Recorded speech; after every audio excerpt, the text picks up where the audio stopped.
Hi dear gardeners, இங்கே பாருங்கள் எவ்வளோ பெரிய செடியில் வந்து நாங்கள் ஒட்டு கட்டியிருக்கோம். இதில் வந்து 3 கிளை வருது பாருங்கள். இந்த ஒட்டு கட்டின பகுதியிலேருந்து கீழே இருக்கிறது வந்து பிங்க் கலர் ஒன்று, சாதாரண பிங்க் ரூட் ஸ்டாக்குன்னு சொல்லுவாங்க.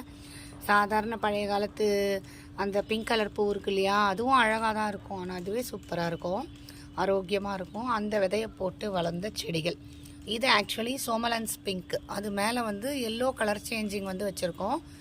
எல்லோவாக பூத்து சிங்கிள் பெட்டல் வந்து பிங்க்காக மாறுங்க.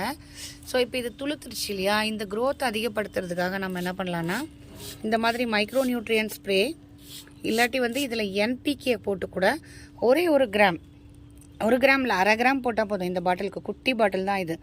ஸோ இதில் ஒரு அரை கிராம் போட்டு இதில் ஒரு 200 மில்லி தண்ணி தான் பிடிக்கும். போட்டு நம்ம இந்த மாதிரி வேரில் வந்து ஸ்ப்ரே பண்ணி விட்டுட்டோம்னா இந்த துளிர் என்ன ஆகிடும்னா, இங்கே பாருங்கள், இந்த துளிர் மேலேயும் நம்ம அடிக்கலாம். இந்த துளிர் வந்து வேகமாக கிளையாக வச்சிடும் நிறையா.